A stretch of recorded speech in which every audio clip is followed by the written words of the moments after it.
Assalamualaikum. Waalaikumsalam warahmatullahi wabarakatuh. Apa kabar hari ini? Alhamdulillah luar biasa. Nah, saya dulu ya. Alifah Nur Sabila, Farah Dwi Julayani, Felika Hadi, Ragib Arif Ramadan, Randeska Ananda. Baik, hanya Zaka ya yang tidak hadir karena sakit. Ya, kita doakan semoga Zaka cepat sembuh dan bisa kembali ikuti pembelajaran seperti biasa. Amin. Terima kasih. Baik. Sebelum kita mulai pelajaran hari ini, mari bersama-sama kita berdoa kepada Allah Subhanahu wa taala. Semoga kegiatan pembelajaran kita pada hari ini bisa berjalan dengan baik dan lancar, dan kalian mendapatkan ilmu yang baru, pemahaman yang baru terkait pelajaran Al-Quran hadis. Berdoa mulai. Berdoa selesai. Baik, pada kesempatan kali ini ya kita akan mempelajari berdua tentang kebenaran turunan Al-Quran. Ya, fokus kita pada kesempatan ini adalah mempelajari tentang sejarah penurunan Al-Quran, di mana kegiatan pembelajaran ini memiliki tujuan yang pertama mempertebal keyakinan kalian ya terhadap kebenaran sejarah penurunan Al-Quran. Kemudian kalian bisa berperilaku sebagai orang yang meyakini sejarah penurunan Al-Quran. Kemudian kalian bisa menganalisis ya, memahami bagaimana cara wahyu diturunkan kepada Nabi Muhammad SAW, bagaimana sejarah penurunan Al-Quran, dan bagaimana hikmah yang bisa diambil dari proses turunnya Al-Quran secara beransur-ansur. Dan yang terakhir, kalian bisa terampil dalam menyajikan hasil analisis, hasil diskusi kelompok ya terkait tentang sejarah penurunan Al-Quran. Baik, di sini ada gambar. Nah, kira-kira ada yang tahu nggak ini gambar apa? Gua Hiro. Nah, semua paham ya, ini Gua Hiro ya. Nah, ada nggak kira-kira yang bisa memberikan tanggapan apa kaitannya gambar ini dengan materi yang akan kita pelajari pada hari ini? Baik, ada yang mau memberikan tanggapan? Saya Semua ya. Coba Iqbal aja dulu. Silakan Iqbal. Baiklah, saya akan menyampaikan tanggapan saya tentang gambar yang di atas. Jadi gambar di atas adalah Gua Hiro, di mana Gua Hiro adalah tempat turunnya pertama Al-Quran. Jadi proses penurunan wahyu sangatlah berat karena diturunkan melalui perantara malaikat Jibril. Saat malaikat Jibril menyampaikan wahyu tersebut, Rasulullah SAW merasa berat karena tidak bisa melaksanakan perintah malaikat Jibril. Tetapi setelah berkali-kali malaikat Jibril mengulang, akhirnya Rasulullah SAW dapat menerimanya. Oke, kita kasih aplaus ya. Baik, tadi teman kalian Iqbal sudah menjelaskan bahwa ternyata ya, Gua Hiro itu adalah tempat pertama kali turun Al-Quran, di mana di Gua Hiro itulah malaikat Jibril pertama kali menyampaikan wahyu surah Al-Alaq ayat 1-5 ya kepada Nabi Muhammad SAW. Pada kesempatan ini Ustaz ingin mengajak kalian untuk menyelesaikan sebuah masalah terkait dengan materi kita hari ini. Masalahnya adalah ternyata Al-Quran itu diturunkan kepada Nabi Muhammad itu untuk jadi pedoman hidup bagi diri kita dan semua manusia ya. Nah, kemudian Al-Quran itu turun ya melalui malaikat Jibril disampaikan kepada Nabi Muhammad yang merupakan dua makhluk Allah yang berbeda dari dua unsur ciptaan yang berbeda. Kemudian Al-Quran juga diturun pada masa-masa saat jahiliyah ya, masa jahiliyah, artinya tidak mudah. Berarti ada rentetan sejarah ya, sejarah bagaimana Al-Quran diturunkan. Nah, masalah kita adalah bagaimana sih cara wahyu itu diturunkan? Apakah langsung satu Al-Quran atau bagaimana? Kemudian sejarah tentunya itu seperti apa? Ada yang mengatakan beransur-ansur. Kalau beransur-ansur, kenapa harus beransur-ansur? Nah, ini jadi masalah kita. Nah, masalah ini, Ustaz ingin kalian selesaikan masalah ini melalui diskusi kelompok kalian. Silahkan kalian berdiskusi di kelompoknya masing-masing, diskusikan bagaimana cara wahyu turun, bagaimana sejarah penurunan Al-Quran, dan apa hikmah yang dapat diambil dari turunnya Al-Quran secara beransur-ansur. silahkan kalian cari referensi sebanyak-banyaknya melalui Google ya, melalui internet, bisa juga melalui buku-buku referensi ya, melalui e-book dan lain sebagainya. Bisa dipahami? Bisa. Baik, kalau bisa dipahami, kita mulai saja diskusi kelompoknya sekarang ya.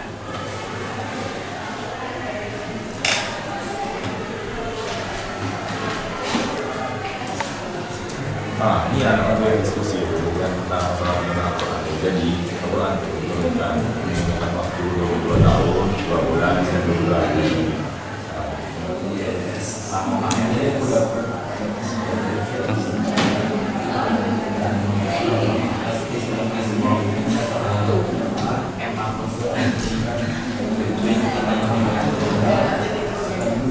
Nah, jadi sejarah bentuk pertama kali Quran turunkan tuh di sini tertulis sejarah nuzul Quran ini jatuh pada malam 17 Ramadan. Nah, di mana malaikat Jibril mengirimkan wahyu kita Jadi Al-Quran diturunkan dengan dua cara, yaitu dengan cara lengkap di malam Lailatul Qadar dari Lauhul Mahfuz ke langit dunia. Lalu diturunkan. Bagaimana? Cukup diskusinya? Oke, kalau sudah cukup, sekarang kita masuk ke tahap presentasi hasil diskusi kelompok. Kita mulai dari kelompok 1 ya. Siap kelompok 1? Siap. Oke, terima kasih.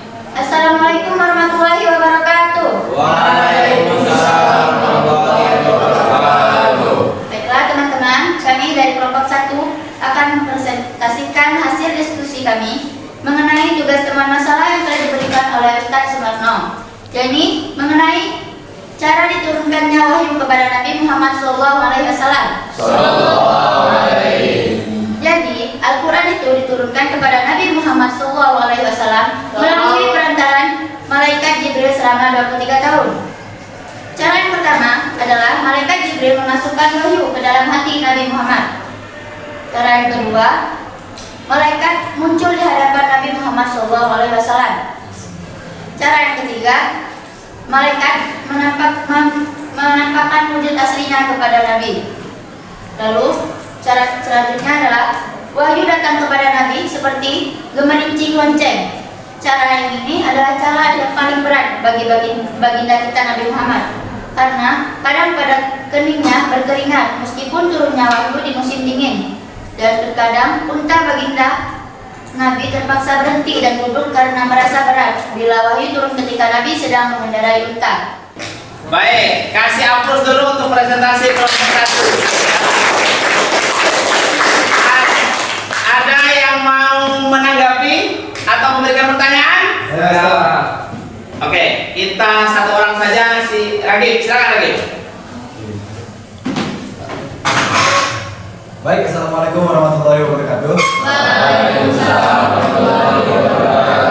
Izin Ustaz dan teman-teman sekalian, yang ingin saya tanyakan pada hasil presentasi kelompok 1 adalah berapa lama turunnya Al-Quran kepada Nabi Muhammad SAW? Terima kasih atas pertanyaannya. Mayoritas ulama berpendapat bahwa Al-Quran diturunkan selama 23 tahun. Oke, itu jawaban dari kelompok 1. Kira-kira kelompok lain ada yang ingin memberikan tanggapan lain? Oke, silakan kelompok 2 memberikan tanggapan. Baiklah, di sini saya memberikan tambahan atau tanggapan. Sebenarnya para ulama berbeda pendapat dalam menghitung masa turunnya Al-Quran. Menurut Muhammad udah lebih baik, masa turunnya Al-Quran adalah 22 tahun, 2 bulan, 22 hari. Ada pula yang menyebutkan 22 tahun dan 2 bulan 25 tahun. Maka mayoritas ulama menyebutkan berkisar antara 23 tahun. Sekian dari saya, terima kasih. Siap terus ya.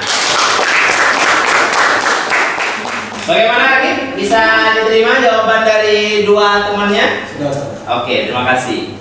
Baik, alhamdulillah kalian sudah melakukan diskusi kelompok ya, kemudian sudah masing-masing kelompok sudah mempresentasikan dan teman-teman kelompok lain sudah memberikan tanggapan ya, memberikan pertanyaan. Kita tiba pada saat kesimpulan ya. Jadi Ustadz ingin mengajak kalian semua untuk bisa merangkum dan menyimpulkan materi pelajaran yang sudah kalian diskusikan, kalian presentasikan dan kalian tanya ya, dan kalian berikan tanggapan tadi. Kira-kira siapa yang berkenan untuk memberikan kesimpulan, silakan angkat tangan. Oke, Azril, silakan Azril. Baiklah, izin menyimpulkan. Jadi yang dapat saya simpulkan yaitu Al-Quran diturunkan dalam waktu 22 tahun, 2 bulan, 22 hari. Dimulai dari malam 17 Ramadan tahun 41 dari kelahiran Nabi sampai 9 Zulhijjah Haji Wada tahun 63 dari kelahiran Nabi atau 10 Hijriah. Nah, permulaan turun di Gua Hira dan ayat yang pertama turun adalah surat Al-Alaq ayat 1 sampai 5. Nah, dari diturunkannya Al-Quran ini juga terdapat hikmah, yaitu pertama, mudah dihafal, ditulis, dipahami, dan diamalkan. Kedua, dapat menumbuhkan hati Nabi Muhammad SAW, sebab dengan demikian Nabi Muhammad SAW akan sering berkomunikasi dengan Rabb-Nya.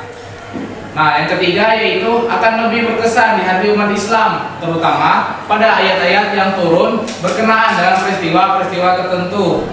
Lalu agar dapat menjawab pertanyaan-pertanyaan atau masalah-masalah yang muncul ketika itu.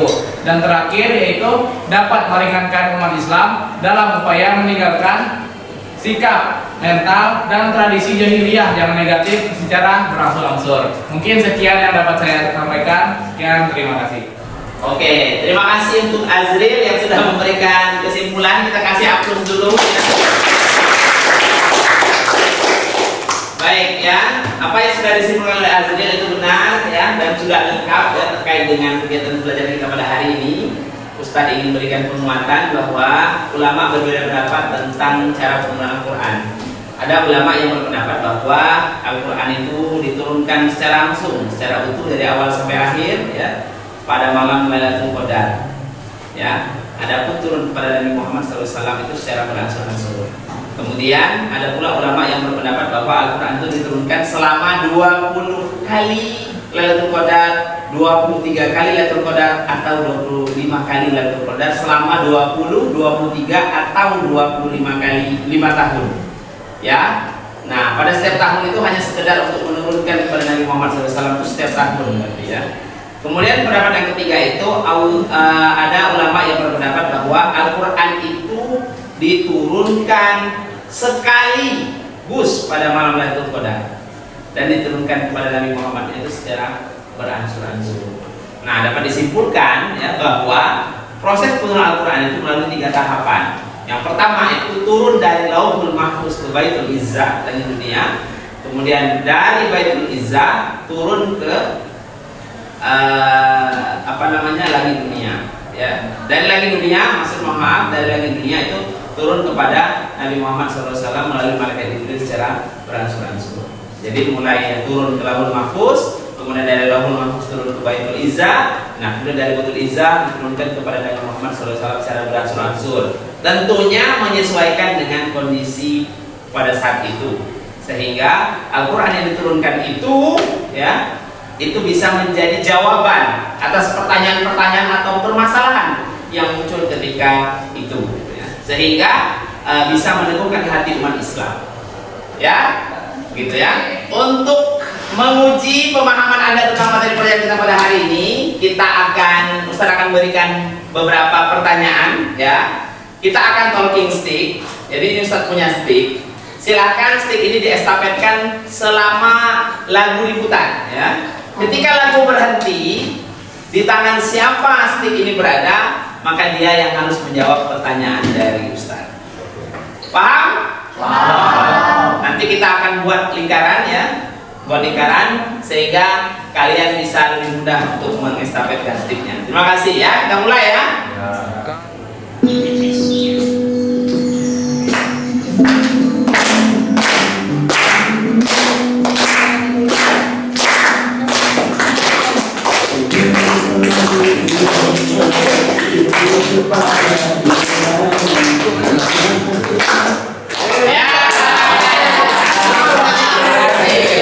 Silakan Raka, ini baca pertanyaannya, silakan. Ya, menurut para ulama ada beberapa cara Nabi Muhammad SAW menerima wahyu dari Allah Subhanahu Wa Taala. Di antaranya melalui mimpi dihembuskan langsung ke dalam jiwa, seperti bunyi gemerincing lonceng yang sangat keras. Mereka menampakkan dirinya dengan wujud seorang laki-laki yang elok rupanya. Malaikat Jibril menampakkan dirinya dengan wujud aslinya, serta Allah Subhanahu wa Ta'ala berbicara kepada Nabi Muhammad SAW dari balik hijab. Berdasarkan narasi tersebut, bagaimana cara Malaikat Jibril menyampaikan wahyu kepada Nabi Muhammad SAW? Kemukakan pendapat Anda. Jadi, Malaikat Jibril menyampaikan wahyu dengan dua cara, yaitu menampakkan wujud aslinya dan menyerupai laki-laki yang elok rupanya. Oke, kasih upload. Masih ada yang ingin memberikan tanggapan tambahan? Siapa? Kira-kira? Bisa? Ustaz. Oke, silakan lagi. Jadi itu menamakan malaikat Jibril juga menyampaikan wahyu kepada Nabi Muhammad dengan cara tanpa menampakkan wujud aslinya. Dia hanya mewujudkan seperti suara beruncing lonceng yang sangat besar. Oke, kita kasih upload. Sepakat dengan jawaban kedua teman kalian? Terima kasih. Baik, kita lanjut ke pertanyaan selanjutnya ya. Siap? Siap. Estafetkan.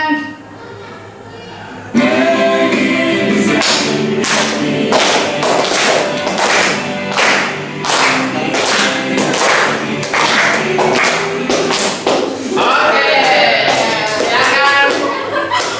Moses ya. Moses. Ini pertanyaannya Moses.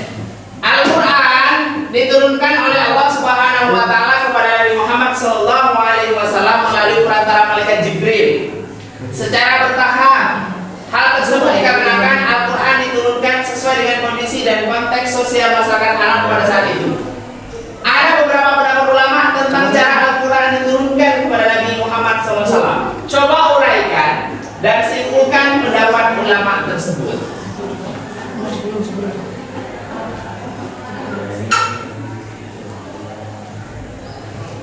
Silakan, Moses. Ada beberapa pendapat ulama tentang penurunan Al-Quran. Ada yang berpendapat Al-Quran diturunkan sekaligus ke langit dunia pada malam Lailatul Qadar. Kemudian ada juga yang berpendapat Al-Quran diturunkan ke langit dunia sebanyak 20 kali Lailatul Qadar selama 20 tahun atau 23 kali Lailatul Qadar selama 23 tahun. Dan ada juga yang mengatakan awal diturunkan Al-Quran pada Lailatul Qadar, kemudian diturunkan kepada Nabi Muhammad SAW secara berangsur-angsur dalam berbagai waktu. Oke, kita kasih aplaus dulu untuk Moses ya. Bagaimana? Apakah semua sepakat dengan jawaban Moses? Sepakat. Kita kasih aplaus dulu. Baik, alhamdulillah ya, akhirnya waktu juga yang harus memisahkan pelajaran kita pada hari ini. Terima kasih banyak atas keaktifan kalian dalam belajar. Kita sudah mendiskusikan, menguraikan, ya, menganalisis materi tentang sejarah penurunan Al-Quran.